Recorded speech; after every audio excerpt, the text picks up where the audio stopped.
Hello વિદ્યાર્થી મિત્રો, કેમ છો? મજામાં? આજે આપણે એક જોરદાર લેક્ચર લેવાના છીએ, જોરદાર એક વિડીયો બનાવવાના છીએ જેની અંદર જી અને નીટની અંદર ઉપયોગી એવા એમસીક્યુ અચળ પ્રવેગી નિયમિત પ્રવેગી ગતિના સમીકરણો જે ઓલરેડી તમને આવડતા જ હોય તો એ સમીકરણ પર આધારિત મસ્ત એવા દાખલાઓ જોવાના છીએ. સમીકરણ બધા જને આવડતા જ હોય છે પણ એમનો ઉપયોગ આવડતો હોતો નથી. જ્યારે બી કોઈ પ્રશ્ન આવે તો આમાંથી કયા સમીકરણનો ઉપયોગ કરવો, શા માટે ઉપયોગ કરવો, એ દરેક બાબત જે છે એ ક્લિયર થતી નથી. તો જો આ વિડીયો જે છે એને સારી રીતે તમે જોઈ અને સમજશો તો તમને આને લગતા કોઈ પણ પ્રકારના પ્રશ્નો જે છે એ આવડી જ જશે. તો અહીંયા કન્સેપ્ટ વાઇઝ જવું જરૂરી છે. સૂત્ર તમારી સામે પડેલા હશે તો પણ તમે એનો ઉપયોગ ના કરી શકો એવું બની શકે, પણ એ દરેક સૂત્રની અંદર રહેલી દરેક સંજ્ઞા, એનો ઉપયોગ કઈ રીતે કરવો, શા માટે કરવો, એ બધી બાબત પર જો ફોકસ કરશો તો જ નવો પ્રશ્ન એટેન્ડ કરી શકશો. બાકી આના 100 જેટલા દાખલા ગણો તો પણ એ સિવાયનો નવો દાખલો આવશે. બરાબર છે? તો અહીંયા કન્સેપ્ટ વાઇઝ જવાનો પ્રયત્ન કરવો એટલે મજા આવશે. તો જો તમારી સામે એક દાખલો, એની માહિતી લખેલી છે, અચળ પ્રવેગી ગતિ. તો આપણે અચળ પ્રવેગી ગતિના જ દાખલાઓ લેવાના છે. તો પ્રવેગ અચળ છે. પદાર્થની પ્રારંભિક ઝડપ v0 આપી છે. તો આમાં તમને ક્લિયર હોય v0 પ્રારંભિક ઝડપ, v અંતિમ ઝડપ, એ અચળ પ્રવેગ, x અંતર, t સમય. શરૂઆતમાં એમની ઝડપ v0 છે. જ્યારે તે s જેટલું સ્થાનાંતર કરે છે ત્યારે તેની ઝડપ બમણી થઈ જાય છે. અને વધારાનું પાછું s જેટલું સ્થાનાંતર કરે ત્યારે હવે એની ઝડપ કેટલી હશે? તો જુઓ, આ પ્રકારના દાખલામાં પહેલી એક સિમ્પલ મેથડ એ છે કે તમે જે પણ માહિતી આપી છે એક એની બેઝિક આકૃતિ ડ્રો કરી દો તો ઘણું સહેલું રહેશે. પહેલું કામ કરવું કે જે માહિતી છે એની એક આકૃતિ ડ્રો કરી દેવી. તો જુઓ, આપણે માની લઈએ કે અચળ પ્રવેગી ગતિ કરતો પદાર્થ છે એ આ રીતે ગતિ કરતા જાય છે. આપણને ઉર્ધ્વ દિશાની અંદર ન કહ્યું હોય ત્યાં સુધી આપણે સમક્ષિતિજ દિશાનો ઉપયોગ કરી લેવો. તો અહીંયા માની લો કે એથી શરૂઆત કરે છે ત્યારે એનો વેગ કેટલો છે? v0. પ્રારંભની અંદર વેગ છે v0. પછી s જેટલું અંતર કાપે છે ત્યારે માની લો કે અહીંયા પહોંચે છે. તો અહીંયાથી અહીંયા સુધી કપાતું અંતર માની લો s છે. ત્યાં સુધીમાં પ્રવેગિત ગતિ હોવાના કારણે એનો વેગ બમણો થઈ જાય છે. પ્રવેગ છે એટલા માટે વેગ વધતો જાય છે. પ્રવેગ કેટલો છે ખબર નથી, પણ ફિક્સ અચળ પ્રવેગ આપણે આખા માર્ગે ધારીશું. હવે c સુધી પહોંચે છે. ધારી લો કે વધારાનું બીજું s જેટલું અંતર કાપે છે તો એ વખતે એમનો વેગ કેટલો હશે આ પ્રશ્ન છે. તો અહીંયા પ્રવેગની વાત કરીએ તો આખા માર્ગે પ્રવેગ અચળ રહેશે. આપણે એવું ધારી લેવાનું છે. તો હવે અહીંયા ગણતરી કરવાની છે. ગણતરી માટે કયા સૂત્રનો ઉપયોગ કરશો? તો જુઓ, ખાસ જુઓ, અહીંયા હું આ સૂત્રને અંતર વગરનું સૂત્ર કહીશ, જેની અંદર અંતર નથી, સમય છે. આને સમય વગરનું સૂત્ર કહીશું, જેમાં અંતર છે, સમય નથી. આ સમીકરણને અંતર સમયવાળું અંતિમ વેગ વગરનું સમીકરણ કહીશું. આમાં અંતિમ વેગ નહીં હોય. તો આ રીતે પહેલાં તો 3 સમીકરણને દિમાગમાં બેસાડવાના છે. હવે અહીંયા વિચારવાનું છે કે ખાલી અંતરવાળું સમીકરણ ચાલશે કે ખાલી સમયવાળું કે બંનેવાળું.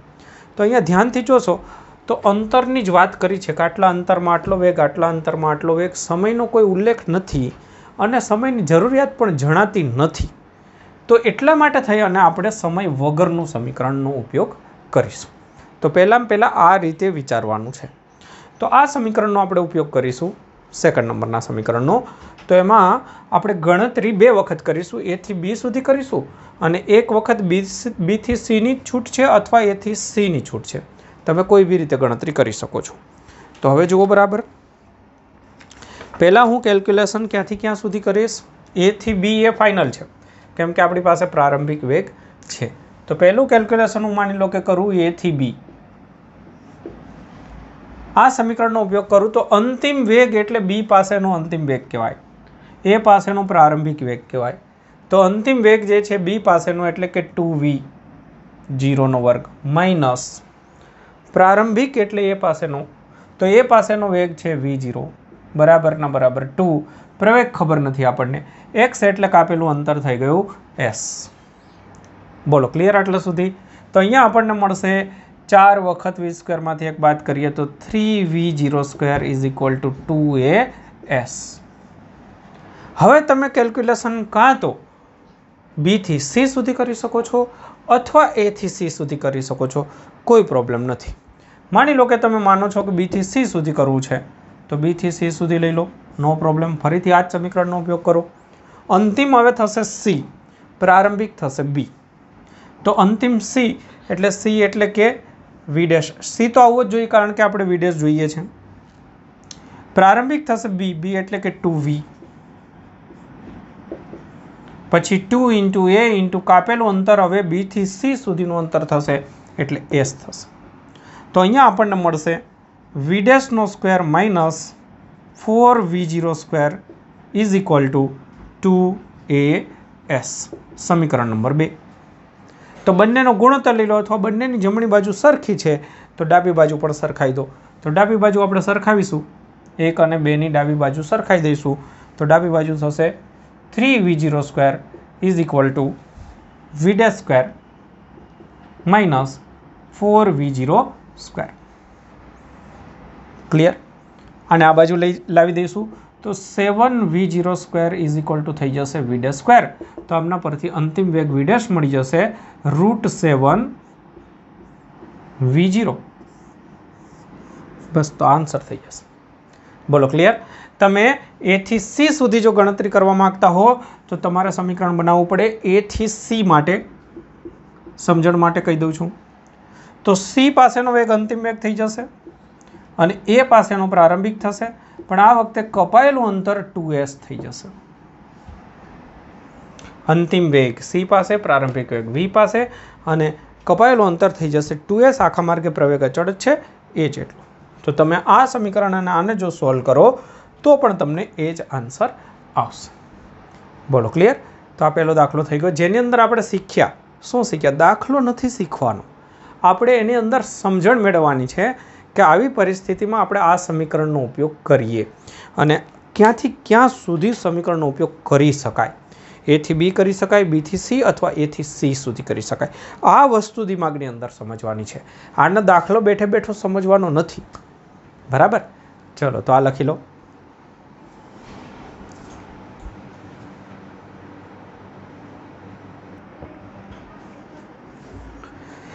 જો મિત્રો ત્યારબાદ ફરીથી તમારી સામે એક મસ્ત એવો દાખલો છે।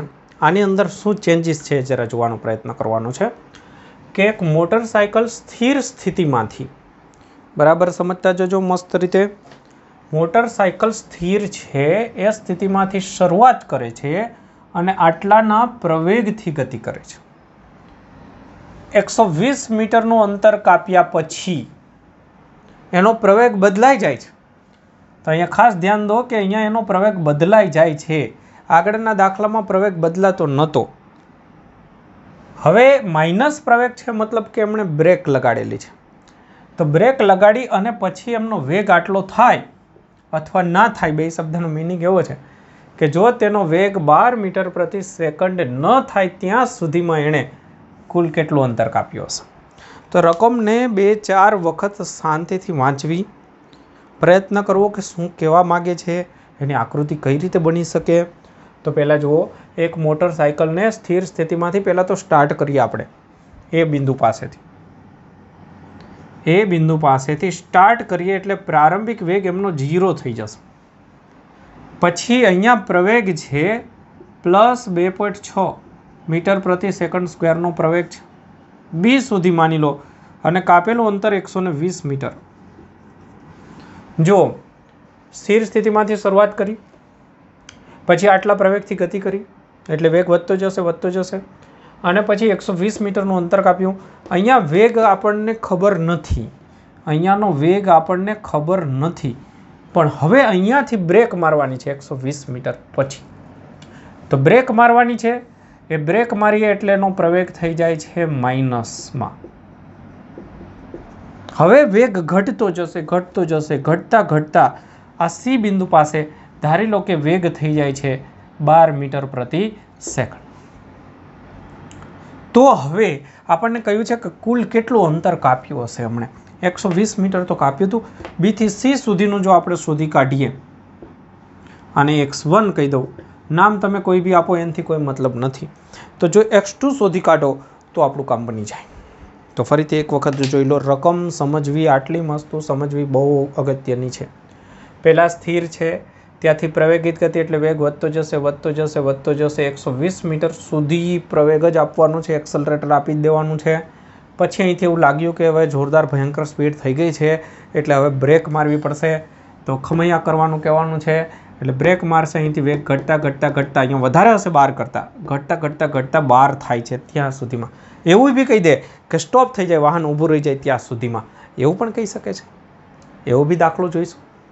ચલો, તો અહીંયા અધવચ્ચે પૂછી લીધું છે કે 12ની સ્પીડ હોય ત્યાં સુધીમાં. તો કઈ રીતે ગણતરી કરીશું, કયું સૂત્ર વાપરીશું? અહીંયા કોઈ સમયનો ઉલ્લેખ નથી, જોવો ફરીથી, અને સમયની કોઈ જરૂરિયાત પણ નથી, અંતરની જ વાતો ચાલે છે.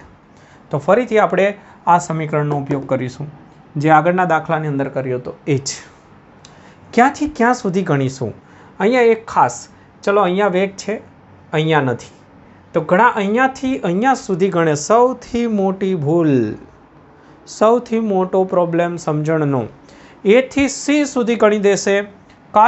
કારણ કે ઘણા લોકો આવું વિચારશે, સાહેબ પ્રારંભિક છે, અંતિમ છે, અંતરની અંદર આપણે લઈ લઈશું x1 + x2, એમાંથી x2 મળી જશે. અને પ્રવેગ કયો લેશો ભાઈ? પ્રવેગ કયો લેશો? આ તો આપણા સમીકરણ છે અચળ પ્રવેગ હોય તો પ્રવેગ તો અહીંયા બદલાઈ ગયો, તો ક્યાંથી તમે સમીકરણનો ઉપયોગ કરશો? આ તો અચળ પ્રવેગી ગતિના સમીકરણ છે, એમાં પ્રવેગ તો બદલાવો ના જોઈએ. તો તમે અહીંયાથી આટલે સુધી ગણતરી કરો તો પછી પ્રવેગ કોનો લો, 1 લો કે 2 લો? તો અહીંયા ખબર પડવી જોઈએ કે આ રીતે એ થી સી સુધીની ગણતરી નહીં થાય. આગળના દાખલામાં મેં તમને કહ્યું હતું કે એ થી બી, પછી બી થી સી કરો કે એ થી સી કરો, નો પ્રોબ્લેમ. અહીંયા પ્રોબ્લેમ છે. તો આ દાખલાની અંદર તમે ગણતરી કાં તો એ થી બી સુધી કરી શકો, કારણ કે એટલામાં પ્રવેગ આટલો ફિક્સ છે, અચળ છે, અને પછી ગણતરી તમે બી થી સી સુધી કરી શકો, કેમ કે એટલાનો પ્રવેગ જુદો છે આના કરતાં, પણ પ્રવેગ આટલો તો છે અચળ. અહીંથી બી થી સી માર્ગ સુધી તો અચળ છે. તો તમે અહીંયાનું અલગ સમીકરણ લખી શકો, અહીંયાનું અલગ, આમાં પ્રવેગ અલગ, આમાં પ્રવેગ અલગ, બે સમીકરણ બનાવવા પડે. ડાયરેક્ટ એ થી સી સુધી ગણતરી ના થાય. તો આ દિમાગમાં રાખવું, નોંધ કરીને રાખવાની. આવું જ શીખવાનું હોય છે. દાખલો આખો શીખી લીધા પછી પણ એ ખબર ના પડે કે આની અંદર શું શીખ્યા, તો નવા દાખલા નહીં આવડે. તો આની અંદર બે વસ્તુ શીખ્યા બાળકો.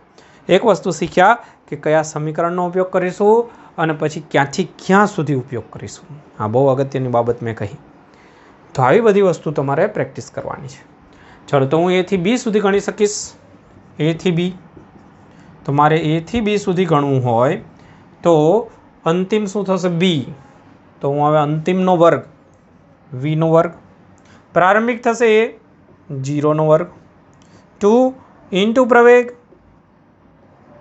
Into distance. તમે આ સમીકરણનો ઉપયોગ કર્યો, બસ એ તમને પ્રેક્ટિસ હવે એ તો આવડવું જોઈએ. અંતિમનો વર્ગ એટલે બી પાસેનો વર્ગ માઇનસ પ્રારંભિકનો વર્ગ એટલે 0નો વર્ગ, 2 ઇન્ટુ પ્રવેગ ઇન્ટુ અંતર. ક્લિયર? તો આમાંથી તમને મળી જાય v².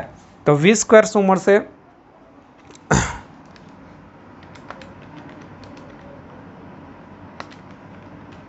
$624 મળે છે. ચલો, તો મને મળી ગયું v². એ થી બી સુધી ગણતરી કરવાથી. હવે હું ગણતરી કરીશ બી થી સી માટે. આ જ મેથડ સી પાસે અંતિમ કહેવાશે, તો અંતિમ હું કહીશ 12નો વર્ગ, માઇનસ બી પાસે પ્રારંભિક કહેવાશે, તો બી પાસે છે વીનો વર્ગ, બરાબરના બરાબર 2 ઇન્ટુ પ્રવેગ. હવે પ્રવેગ આ લેવાનો છે અને કાપેલું અંતર આપણને ખબર નથી, શોધવાનું છે. બસ, તો પૂરો થઈ ગયો દાખલો. બે સ્ટેપ આવડવા જોઈએ, એક આ સ્ટેપ અને એક આ સ્ટેપ. બધા મિત્રો શું કરે? વાંચી લે. વાંચતી વખતે કે આ સ્ટેપ સમજાઈ ગયું? તો કે હા, સ્ટેપ સમજાઈ ગયું. એ નથી સમજવાનું ભાઈ, સ્ટેપ તો સમજાશે. સ્ટેપ કઈ રીતે આવ્યું તમે જાતે કરો ત્યારે સ્ટેપ આવે કે ના આવે, તો આમાં મૂકો તોય આવે, આમાં મૂકો તોય કંઈક ને કંઈક તો આવે, પણ ક્યાં મૂકવું, શા માટે, શું કરવું, એ જોવાનું છે. બસ, તો હવે આની અંદર કિંમતો પધરાવીશું આપણે. માઇનસ વીનો વર્ગ ઓલરેડી છે આપણી પાસે 624 અને અહીંયા થશે 3 અને x2. તો આપણે આનું સાદરૂપ આપવું રહ્યું 624 તો થાય છે અહીંયા 480 તો 160 મળે છે મને. આ મળી ગયું તમારું x2. તો કુલ અંતરની વાત કરીએ તો x1 પ્લસ x2 એટલે x1 ની કિંમત શું હતી 120. તો 120 આની અંદર ઉમેરી દો 280 બની જશે. તો શું શીખ્યા એના પર ફોકસ કરજો બાળકો. દાખલો કોઈ અગત્યનો નથી. દર વખતે હું તમને કહેતો રહીશ જો આ વસ્તુ ફોલો કરશો તો જ આવડશે મસ્ત એવા દાખલાને. કોઈ બી દાખલો આવડી જશે. એક લેવલ એવું આવશે ગમે તે દાખલો પૂછે તો આવડી જશે. બાકી આવા 100 ગણશો ને ગોખશો કે એક ફિક્સ એ જ દાખલો સમજવાનો પ્રયત્ન કરશો નવા નહીં આવડે. તો હું જે કહું છું એના પર ફોકસ રાખજો. ચલો લખી દેજો અને નોંધ કરજો કે આમાં શું શીખ્યા.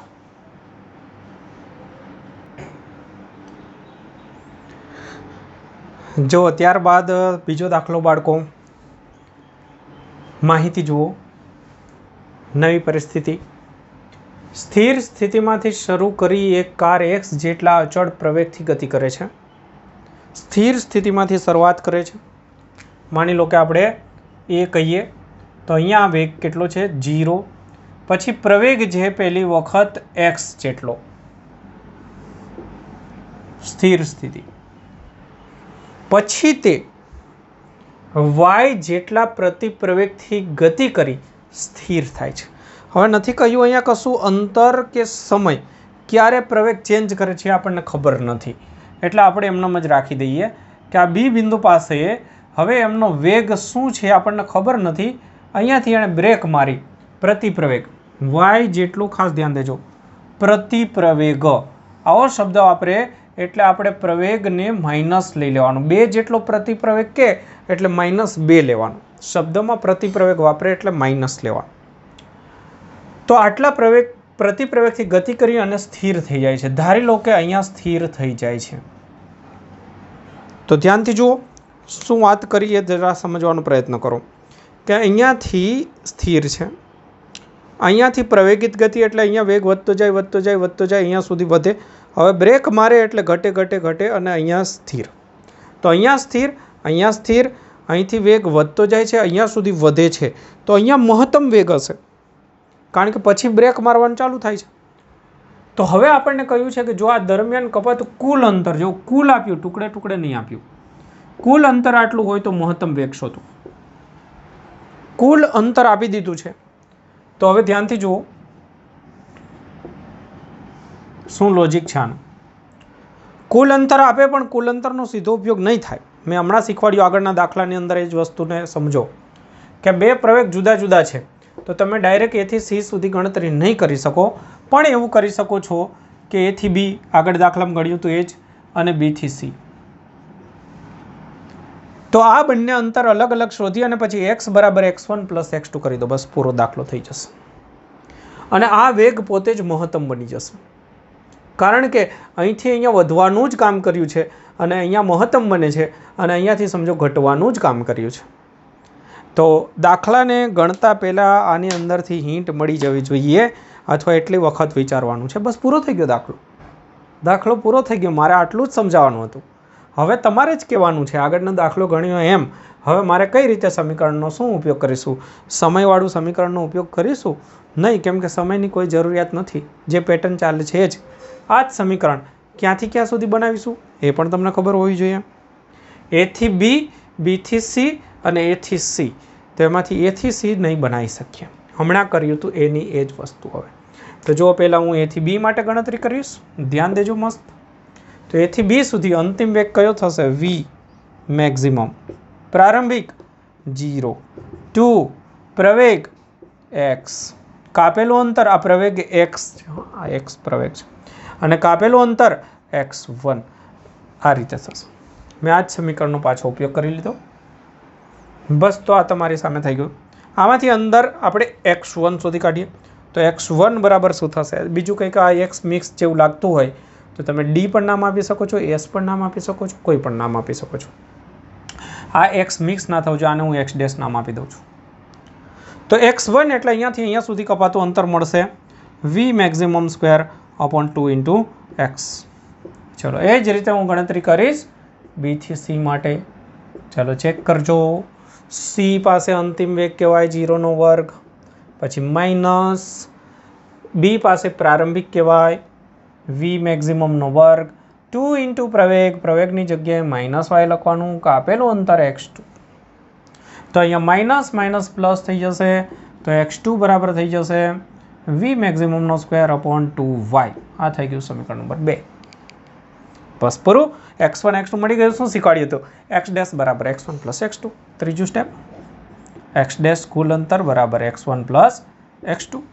હવે x ડેશ જે છે એ આપણને x કુલ અંતર જે આપ્યું છે, પણ અહીંયા x છે એટલે હું એને ચેન્જ કરું છું, d જ લખી નાખું છું. ચલો કુલ અંતર d, તો હું આને નામ આપી દઉં છું d. તો મારે અહીંયા d નામ આપવું પડશે. બસ આની અંદર કિંમત મૂકી દઈએ. તો x1 ની જગ્યાએ કિંમત થશે v maximum square upon 2x અને v maximum square upon 2y. Clear? તો અહીંયા v મેક્સિમમનો સ્ક્વેર એને હું કોમન નીકાળી દઉં છું અને ભાગાકારમાં 2 પણ કોમન નીકાળી લઉં છું. તો અહીંયા રહેશે 1 upon x plus 1 upon y d બરાબર. તો અહીંયા થોડું સાદુરૂપ ગોઠવણી માટે કરતો જાઉં છું. તો અહીંયા આપણે v મેક્સિમમ સ્ક્વેરના સૂત્રનો કરતા બનાવો છે, તો અહીંયા લસા પણ લઈ લઈશું. તો d is equal to v max square by 2, ઉપર સરવાળો થશે, નીચે ગુણાકાર.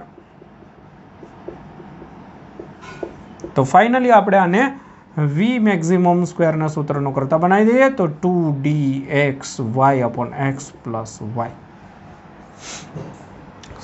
સૂત્રનો કરતા બનાવી દીધો મેં.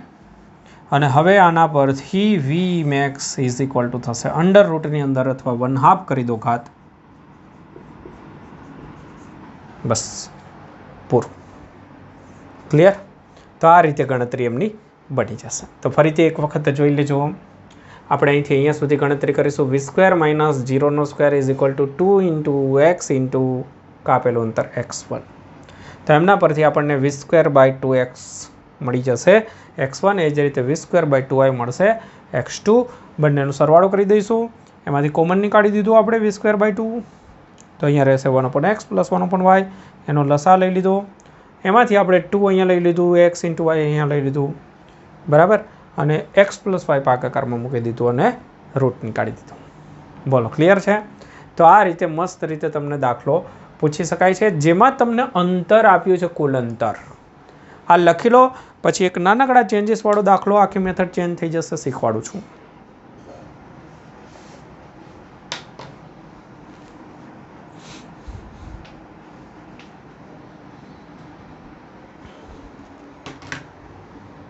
હવે જુઓ, તમને અહીંયા કુલ સમય આપી દે, કુલ અંતર, કપાતું કુલ અંતર છે એની જગ્યાએ તમને આ દરમિયાન કુલ સમય આપી દે, તો શું થાય? આ નીકાળી દે અને તમને કહી દે કુલ સમય t છે, કુલ સમય t છે, તો મહત્તમ વેગ શોધો. તો તમારે આ દાખલો આખો ચેન્જ થઈ જશે. અહીંયા તમારે t1 સમય ધારી લેવો પડશે, અહીંયા t2 સમય ધારી લેવો પડશે અને અહીંયા t. તો હવે તમારી સૂત્રની મેથડ ચેન્જ થશે, કારણ કે અત્યાર સુધી સમય વગરનું સૂત્ર વાપરતા હતા. હવે સમયવાળું સૂત્ર, અંતરની કોઈ જરૂરિયાત નથી આમાં. પ્રવેગ છે, વેગ છે, સમય છે. તો કયા સૂત્રનો ઉપયોગ કરીશું? તો પહેલું સૂત્ર. આ સૂત્રનો ઉપયોગ કરીને આ જ મેથડ, કોઈ ચેન્જીસ નહીં. હવે તમારે t1 અને t2 શોધવાના છે અને t બરાબર t1 પ્લસ t2 કરવાનું છે. ચલો તો થઈ જાઓ તૈયાર. પહેલાં હું એથી બી માટે ગણતરી કરીશ. હવે સમીકરણ કયું વાપરીશ? પહેલું. અંતિમ વેગ v maximum is equal two પ્રારંભિક વેગ, અહીંયા જોતા જજો, પ્રારંભિક વેગ 0 પ્લસ પ્રવેગ x, સમય t1. તો આમના પરથી મળી જશે t1 બરાબર v મેક્સિમમ બાય x પૂરું. એ જ રીતે T2 બરાબર ડાયરેક્ટ જ V મેક્સિમમ બાય વાય જ મળશે, પણ આપણે ગણતરી કરી દઈશું. B થી C સુધી ગણતરી. અંતિમ વેગ 0 બરાબર પ્રારંભિક વેગ એટલે V મેક્સિમમ, પછી પ્લસ A એટલે પ્રવેગ લઈશું માઇનસ વાય, અને T એટલે સમય કહી દઈશું અહીંથી અહીંયા સુધીનો T2. તો આ માઇનસ વાળું પદ આ બાજુ લાવી દઉં છું, તો yT2 is equal two Vmax. તો આમના પરથી T2 બરાબર મળી જશે, જે મેં તમને કહી જ દીધું હતું અગાઉ. આના જેવું જ રહેતું હોય પેટર્ન. તો હવે આપણે કહીશું T બરાબર T1 પ્લસ T2. તો T આપણને રકમમાં આપ્યું છે, ત્યાં કોઈ કિંમત બી આપી શકે છે, x અને y ની જગ્યાએ પણ કોઈ કિંમત આપી શકે છે, 2 4 એ રીતે. તો T1 ની જગ્યાએ આપણે લખીશું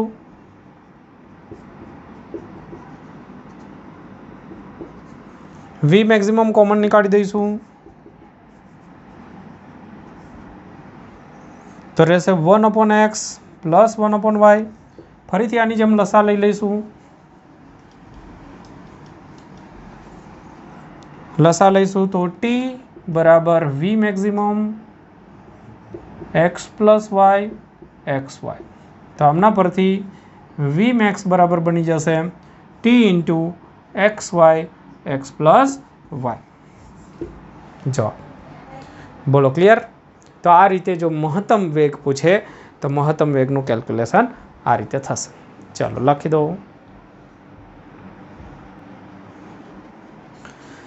જો ત્યારબાદ બાળકો આ જ દાખલાની અંદર એક નાનકડો ચેન્જીસ કરીને એક જોરદાર દાખલો બનાવ્યો હતો, એક્ઝામમાં પૂછાઈ પણ ગયેલો છે. દાખલાની અંદર આ રીતે જ આપી દીધી હતી માહિતી. હમણાં જે શીખવાડ્યું એ કુલ સમય આપ્યો હતો, પણ કુલ અંતર પૂછ્યું હતું. કુલ સમય આપ્યા પછી મહત્તમ વેગ પૂછવાની જગ્યાએ કુલ અંતર પૂછ્યું હતું. તો આ વખતની માહિતી આ રીતે છે. જો તમારે પહેલાં V મેક્સિમમ જ શોધી કાઢવા. V મેક્સિમમ મળી જાય પછી કાપેલું કુલ અંતર જે છે એમના માટે ખાસ હિન્ટ, કુલ અંતર બરાબર વેગ, પણ એમાં સરેરાશ વેગ લેવાનો.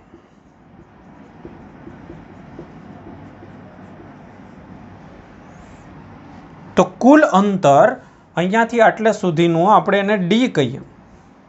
હવે વેગ કેવું છે? બદલાતો રહેશે, પણ પ્રવેગિત ગતિ છે એટલે વેગનો ફેરફાર છે નિયમિત છે. અચળ પ્રવેગી ગતિના સમીકરણ વખતે પણ મેં તમને સમજાવ્યું હતું, જે સાબિત કર્યા હતા એમાં પણ કહ્યું હતું કે જો નિયમિત વેગની અંદર ફેરફાર થતો હોય, વેગમાં ફેરફાર થતો હોય પણ નિયમિત રીતે પ્રવેગ અચળ હોવો જોઈએ, તો તમે આમનું એવરેજ લઈ શકો છો. અહીંયા વેગ 0 છે, અહીંયા સમજો 10, તો તમે એમનો વેગ 5 લઈ શકો છો. સરવાળો ભાગાકારમાં 2, મિનિમમ મેક્સિમમ ભાગાકારમાં 2, નહીં 0 નહીં મહત્તમ, એમની વચ્ચે. તો આટલો વેગ આખા માર્ગે છે એમ માનીને ચાલી શકો છો. અને ગુણાકારની અંદર કુલ સમ. તો આ સૂત્રનો ઉપયોગ કરી શકો છો. તો અંતર બરાબર તમે લઈ શકો છો V મેક્સિમમનું અડધું. તો V મેક્સિમમ બાય 2 એટલે આપણને મળશે T એક્સ વાય, અને ભાગાકારમાં હું આનો 2 કરીશ, એક્સ પ્લસ વાય અને ઇન્ટુ T આ અલગ. તો આપણને સૂત્ર મળશે 1/2 x y x plus y into T². બસ આ જવાબ થશે. તો આ રીતનો એક દાખલો પૂછ્યો હતો. તો આ દાખલો ઘણા મિત્રોને આવડ્યો નહોતો. આ પૂછ્યું તો આવડી જાત, પણ આના પછીનું આ જે સ્ટેપ છે એ ઘણા બધા મિત્રોને આવડ્યું નહોતું જે તે વખતે.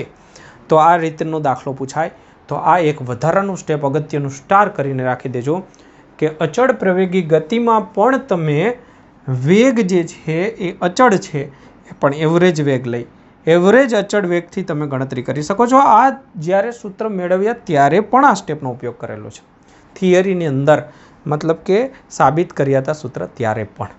તો આ ધ્યાનમાં રાખજો. બરાબર.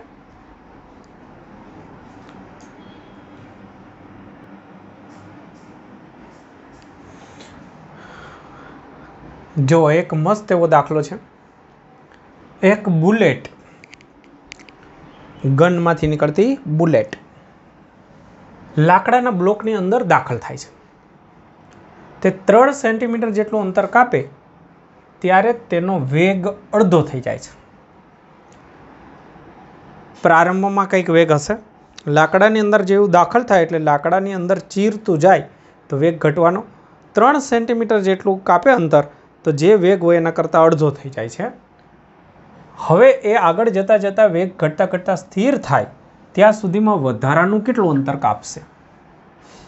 તો જરા એની આકૃતિ સમજીએ. દરેક વખતે એક આકૃતિ વિચારવાની છે.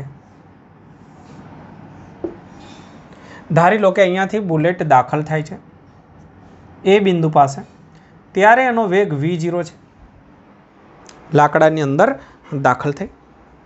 હવે માની લો કે બી પાસે પહોંચે છે ત્યારે એનો વેગ અડધો થઈ જાય છે. પછી સી પાસે પહોંચે ત્યારે એનો વેગ માની લો કે 0 થઈ જાય છે. આ દરમિયાન બ્રેક લાગશે તો એ વખતે પ્રવેગ જે છે એ પહેલી વખત અને બીજી વખત આખા માર્ગે આપણે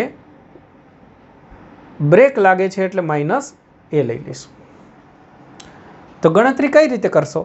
તો એ થી બી સુધી, બી થી સી અથવા એ થી સી સુધી કરી શકો છો. પહેલા દાખલાની અંદર શરૂઆતમાં હતું એ રીતે, કારણ કે પ્રવેગ અહીંયા જે છે એ પણ અચળ છે. તો તમે પહેલામાં પહેલી ગણતરી તો એ થી બી સુધી, પછી બી થી સી સુધી કરી શકો અથવા તો એ થી સી સુધી કરી શકશો. અહીંયા જે કપાતું અંતર છે એ 3 સેન્ટીમીટર છે. અહીંયાનું આપણે અંતર શોધવાનું છે. તો ચલો તૈયાર થઈ જાઓ. એ થી બી સુધી ગણતરી કરી દઉં. કયું સૂત્ર વાપરીશું? સમયનો ઉલ્લેખ જ નથી તો ખબર પડી જાય. બીજું સમીકરણ, ચલો અંતિમ બી પાસેનો વર્ગ.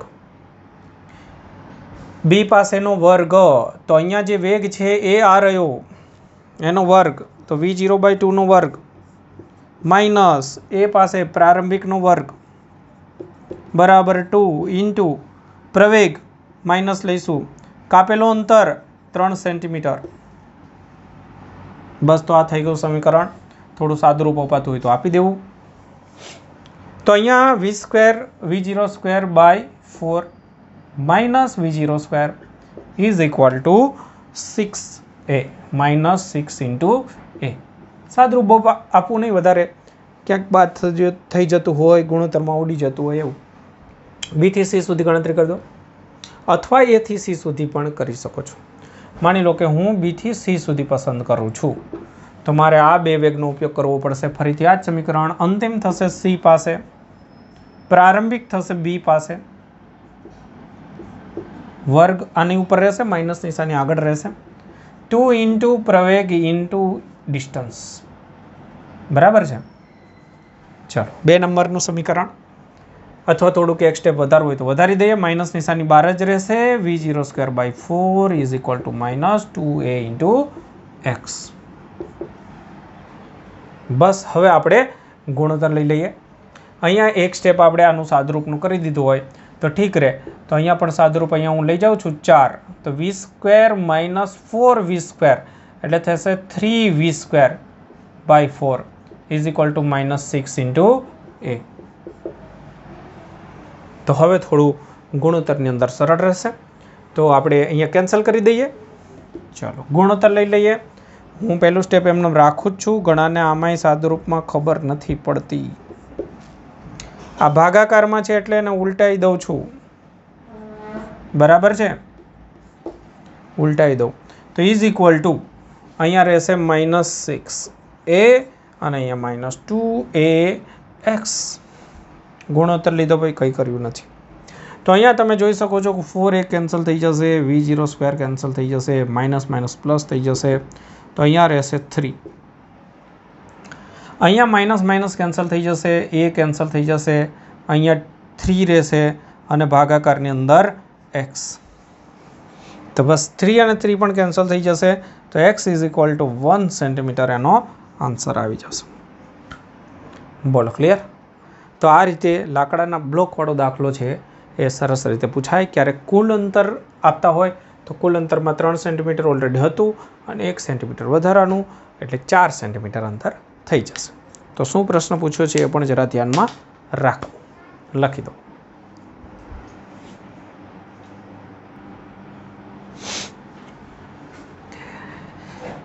જો ત્યારબાદનો એક દાખલો જે મેં લીધો છે એની અંદર ઘણા બધા વિદ્યાર્થીઓ કન્ફ્યુઝ થઈ જાય છે, તો એમની સમજણ મેળવવી જરૂર છે. સૂત્ર તો પડ્યું રહેશે નહીંતર એમનામ જ કઈ રીતે સૂત્ર વાપરવું એ જ ખબર નહીં પડે. તો જોઈએ શું કહેવા માગે છે, શું આની અંદર નવું છે ચેક કરીએ. અચળ પ્રવેગથી ગતિ કરતી, મતલબ કે આ સૂત્રનો ઉપયોગ કરવાની વાત છે. એક ટ્રેનના બે છેડા કોઈ એક બિંદુ પાસેથી પસાર થાય છે. ટ્રેનના બે છેડાનો મતલબ કે પહેલો છેડો અને છેલ્લો છેડો કોઈ એક જગ્યાએથી પસાર થાય ટ્રેન ત્યારે તેની ઝડપ અનુક્રમે પહેલા છેડાની u અને છેલ્લા છેડાની v છે. તો આ જ બિંદુએથી જ્યારે ટ્રેનનું મધ્યબિંદુ પસાર થાય ત્યારે તેની ઝડપ કેટલી હશે. તો આ એક જોરદાર સમજણવાળો દાખલો છે. પહેલાં એને આકૃતિથી થોડો સમજવાનો પ્રયત્ન કરીએ, પરિસ્થિતિ સમજવાનો પ્રયત્ન કરીએ. માની લો કે આ એક આધુનિક ટ્રેન છે, સરસ એવી હવામાં ચાલતી ટ્રેન. આ બિંદુ પાસેથી પસાર થઈ, એ બિંદુ પાસેથી. જ્યારે એનો પહેલો છેડો પસાર થયો, આ ટ્રેન છે, આ સ્થાન પાસેથી કોઈ એક બિંદુ પાસેથી પહેલો છેડો પસાર થાય ત્યારે પહેલા છેડાની સ્પીડ u છે અને જ્યારે છેલ્લો છેડો પસાર થાય ત્યારે તે છેલ્લા બિંદુની સ્પીડ v છે. હવે અહીંયા જ એક પ્રશ્ન થવો જોઈએ અને દિમાગની અંદર આ વસ્તુ ક્લિયર થવી જોઈએ. ટ્રેનનો પહેલો છેડો પસાર થાય સમજો, ત્યારે પહેલા છેડાની ઝડપ અને શું ટ્રેનના છેલ્લા છેડાની ઝડપ કે બીજા કોઈ બિંદુની ઝડપ અલગ અલગ હોય? ટ્રેનનો એક છેડો પસાર થયો અહીંથી, ત્યારે પહેલા છેડાની ઝડપ સમજો 40 કિલોમીટર પર અવર, 40 કિલોમીટર પર અવર. તો શું આની ઝડપ અલગ હોય, આની અલગ હોય, આની અલગ હોય? તો ટ્રેનના ડબ્બા બધા છૂટા છૂટા પડી જાય. ટ્રેનના બધા ડબ્બાની ઝડપ સરખી જ હોય. ટ્રેનના પહેલા છેડાની ઝડપ કે છેલ્લા છેડાની ઝડપ જુદી જુદી ના હોય. એક ડબ્બો 40ની સ્પીડે જતો હોય ને એક ડબ્બો 60ની સ્પીડે જતો હોય, એ રીતે હોય? તો એ રીતે ના હોય. તો અહીંયા પહેલાં ક્લિયર થવું જોઈએ કે પહેલા છેડાની ઝડપ એટલે એવું કે છે કે આખી ટ્રેનની ઝડપ. ક્લિયર? આખી ટ્રેનની ઝડપ u છે. આ સ્થિતિની અંદર ટ્રેનની ઝડપ u છે. હવે જ્યારે છેલ્લો છેડો પસાર થાય આ બિંદુ પાસેથી, મતલબ કે ટ્રેનની પોઝિશન જ્યારે આવી હોય, આ એ છે એટલે આપણે આને કહી દઈએ p બિંદુ, ટ્રેનનું પહેલું બિંદુ p અને છેલ્લાને કહી દઈએ q. તો જ્યારે q બિંદુ અહીંયા આવી જશે ત્યારે p અહીંયા જતું રહેશે, ત્યારે આખી ટ્રેનની ઝડપ ફરીથી v છે. આ છેલ્લા બિંદુની નહીં, આખી ટ્રેનની ઝડપ જ v છે. તો પહેલા ટ્રેનની ઝડપ કેટલી હતી? u. પછી ટ્રેનની ઝડપ કેટલી થઈ ગઈ? અહીંથી ગતિ કરતાં કરતાં જ્યારે ટ્રેન પસાર થાય ત્યારે ટ્રેનની ઝડપ છે v, આખી ટ્રેનની ઝડપ. એ દરમિયાન કપાતું અંતર કેટલું થાય સમજો. ટ્રેનની લંબાઈ l હોય તો ટ્રેને l જેટલું અંતર કાપ્યું હોય. ફરીથી એકવાર જુઓ, અહીંયા હોય ત્યારે આખી ટ્રેનની ઝડપ u, અહીંથી આટલું અંતર કાપે, કેટલું અંતર? ટ્રેનની લંબાઈ જેટલું, ત્યારે એની ઝડપ uમાંથી ચેન્જ થઈને v થઈ ગઈ. બસ આટલું જ લોજિક છે. ટ્રેન જ્યારે l જેટલું અંતર કાપે ત્યારે એની ઝડપ પહેલાં હતી u અને પછી થઈ ગઈ v. તો બે ઝડપ મળી ગઈ, પ્રારંભિક અને અંતિમ, અને કાપેલું અંતર મળી ગયું. સમયની કોઈ જરૂરિયાત નથી એટલે આ સમીકરણનો ઉપયોગ કરી દઈશું. ચલો, અંતિમ ઝડપ મેં શું કહીએ? v. તો આ સમીકરણનો ઉપયોગ કરીશું l જેટલા અંતર માટે. ટ્રેન l જેટલું અંતર કાપે ત્યારે આ સમીકરણનો ઉપયોગ કરીશું. અંતિમ વેગ v, પ્રારંભિક વેગ u, પ્રવેગ આપણને ખબર નહીં તો ગમે તે એ ધારી લઈએ, અને કાપેલું અંતર l. બસ પૂરું. આ ટ્રેને કેટલું અંતર કાપ્યું? તો આ l જેટલું અંતર કાપી લીધું. પહેલાં અહીંયાથી સ્ટાર્ટ કર્યું ત્યારે ઝડપ કેટલી હતી? u, પ્રારંભિક u, અને અંતિમ કેટલી? v. પૂરું. હવે પ્રશ્ન છે કે આ વખતે જ્યારે ટ્રેનનું મધ્ય બિંદુ અહીંયાથી પસાર થયું હશે, આ પહેલો છેડો, આ છેલ્લો છેડો, તો જ્યારે મધ્ય બિંદુ પસાર થયું હશે ત્યારે મધ્ય બિંદુની ઝડપ એટલે કે ટ્રેનની ઝડપ ફરીથી પણ અડધું જ અંતર કાપ્યું હોય. હવેની પરિસ્થિતિ આવી થશે.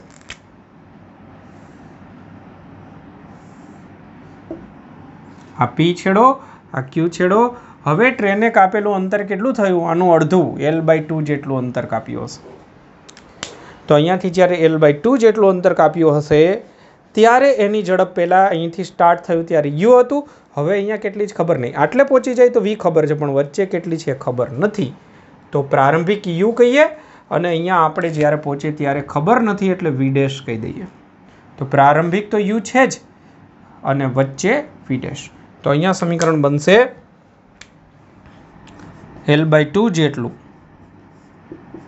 અંતર કાપે ત્યારે ઝડપ જો વી ડેશ હોય તો અહીંયા ઝડપ હતી વી, અંતિમ ઝડપ. પ્રારંભિક તો યુ છે જ. તો સમીકરણ અંતિમ થશે વી ડેશ અને પ્રારંભિક તો યુ છે જ. પછી 2 પ્રવેગ અને કાપેલું અંતર હવે ટ્રેનની અડધી લંબાઈ, કેમ કે મધ્ય બિંદુ સુધી પહોંચ્યા છે.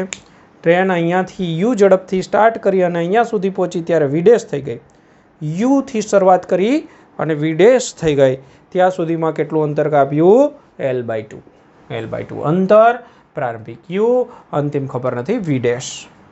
બસ, તો આ રીતની પરિસ્થિતિ થશે. આ થઈ ગયું સમીકરણ નંબર 2.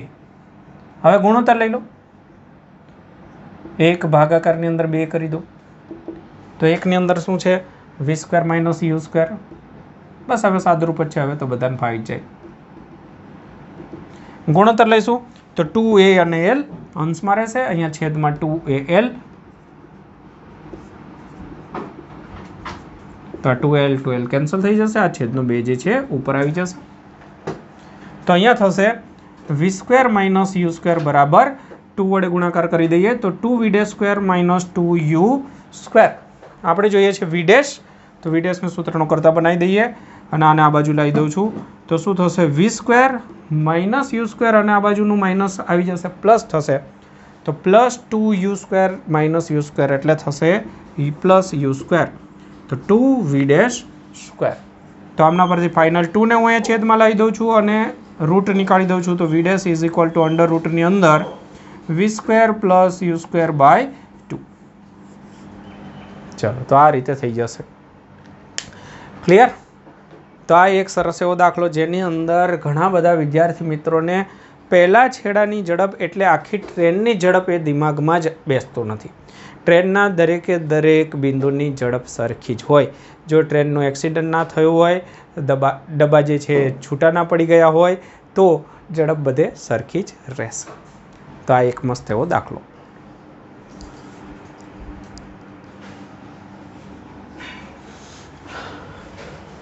જો મિત્રો, હવે આપણે એક દાખલો જોઈશું જેની અંદર સમીકરણ કયું ઉપયોગમાં આવશે એ તમારે વિચારવાનું છે અને પરિસ્થિતિ પણ વિચારવાની છે. શું છે પરિસ્થિતિ? જુઓ, બે બિંદુઓ A અને B પાસેથી અનુક્રમે A અને B બિંદુ કહી દો. B એમની પાસેથી અનુક્રમે 70 અને 40 મીટર પ્રતિ સેકન્ડના વેગથી બે કણો ગતિની શરૂઆત કરી અને A થી B તરફ, એટલે A થી B તરફનો મતલબ છે કે એક કણ અહીંયાથી ગતિ કરે છે, આ બાજુ જાય છે A થી B તરફ, અને A થી B તરફની દિશામાં બીજો કણ પણ B પાસેથી શરૂઆત કરીને આગળ વધે છે. બંનેની ઝડપ જે છે એ ઝડપ નહીં પણ ઝડપ તો પહેલાં આપી દીધી. પ્રારંભિક ઝડપ જે છે 70 અને આમના માટે જે છે એ 40 અને સાથે સાથે પ્રવેગ આપ્યા. માઇનસ છે આનો પ્રવેગ અને આમનો પ્રવેગ પ્લસ છે.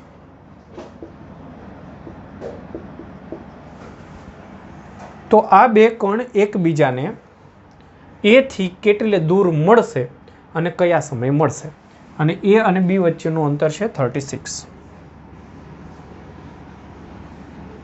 તો બરાબર ધ્યાનથી જોજો. A થી કેટલે દૂર મળશે, તો ધારી લો કે A થી x જેટલા અંતરે મળશે.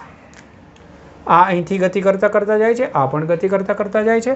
તો ધારી લો કે અહીંયાથી x જેટલા અંતરે C પાસે ક્યાંક આ બંને મળે છે. અહીંયા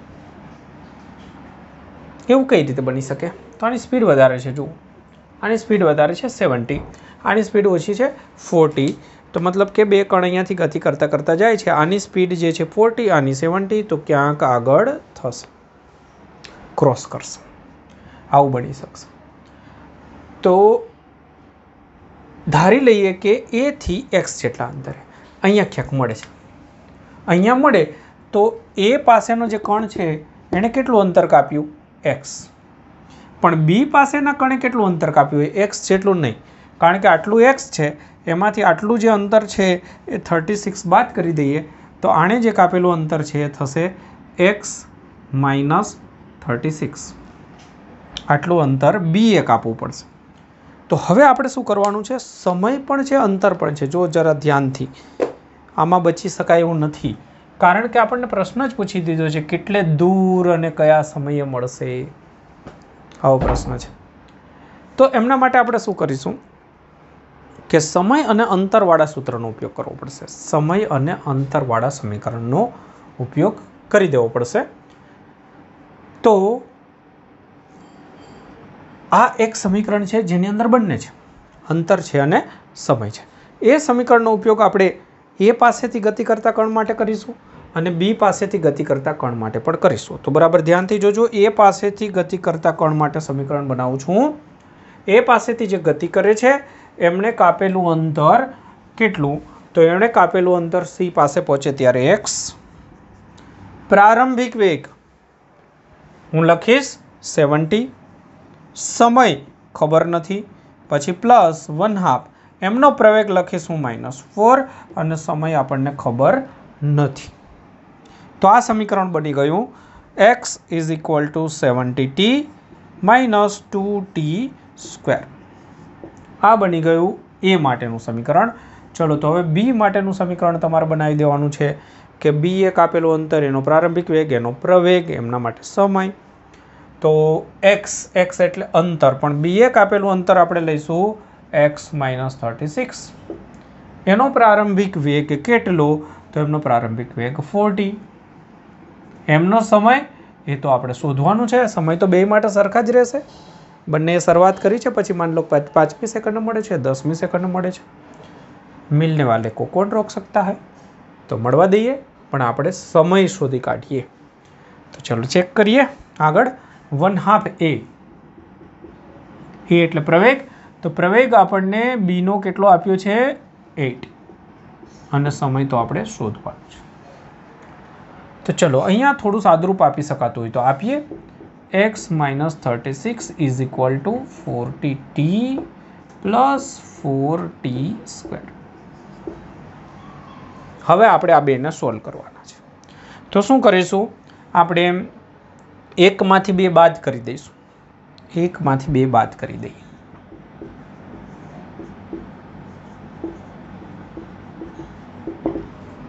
તો 1માં ડાબી બાજુ x, એમાંથી હું બાદ કરું x એટલે 0, અને આ બાદ કરું એટલે માઇનસ થઈ જાય પ્લસ. ત્યારબાદ હું 70t માંથી બાદ કરું 40t તો રહેશે 30t. પછી હું -2t² માંથી બાદ કરું છું 4, એટલે કે માઇનસ કરું છું. અહીંયા બધા માઇનસ થઈ જાય, પ્લસ હોય. તો -2 - 4 તો થશે -6t². ત્યારબાદ આ બધામાં 6 વડે ભાગાકાર થાય એવું છે. ગોઠવણી કરો, આ બંનેને આ બાજુ લાવી દો તો t² - 5t + 6 = 0. સાદરૂપ થશે આની અંદર 2 3 5, તો -2 - 3,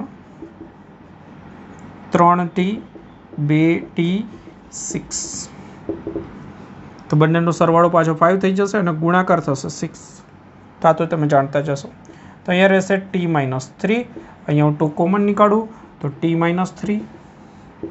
તો t - 3 કોમન નીકાળી દઉં તો t - 2 0. તો t = થશે 3 second, otherwise T is equal to થશે 2 સેકન્ડ. બંને પોસિબલ છે, 2 વખત મળશે, 1 વખતથી સંતોષ નથી, 2 વખત મળશે.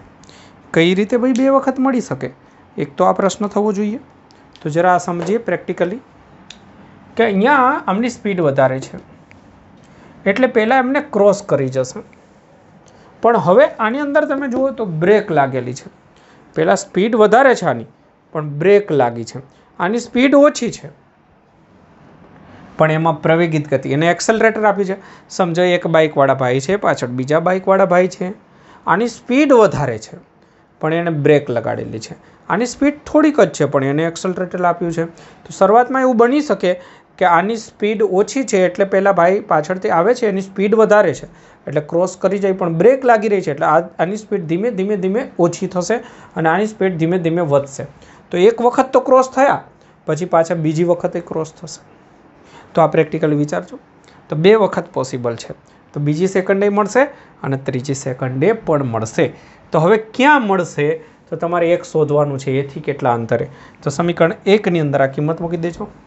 સમીકરણ 1ની અંદર 1 વખત ટી બરાબર 2 મૂકજો અને 1 વખત ટી બરાબર 3 મૂકી દેજો, એટલે તમને એના આન્સર મળી જશે કે કેટલા અંતરે મળશે. તો આટલું કામ તમે કરી દેજો. ઓકે, તો અહીંયા આપણે ઘણા બધા પ્રશ્નો લીધા, એમાંથી ઘણું બધું તમને શીખવા મળ્યું હશે. તો સમજણપૂર્વક તૈયારી કરશો તો તમને આના દાખલાઓ ફાવશે. હજુ એક હું પાર્ટ 2 બનાવીશ, કેમ કે આની અંદર બધી વસ્તુનો સમાવેશ નથી કરી શકાયો. તો હવે બીજા ભાગની અંદર આપણે ઉર્ધ્વ દિશાની અંદર ફેંકવામાં આવે ત્યારે ગુરુત્વ પ્રયોગની અસર હેઠળ અને બીજા કોઈક પ્રકારના દાખલાઓ જે છે અચળ પ્રવેગી ગતિના જ એવા દાખલાઓનો સમાવેશ કરીશું. થોડા અઘરા, થોડું લેવલ આના કરતાં પણ અપ જશે. તો એવા દાખલા એની અંદર લઈશું. ઓકે મિત્રો, તો મજા આવી હશે. સમીકરણ જે છે એને સમજી વિચારીને ઉપયોગ કરતા શીખશો તો બહુ ઇન્ટરેસ્ટિંગ છે, બહુ મજા એવું છે. ઓકે, ચાલો તારે મળીએ.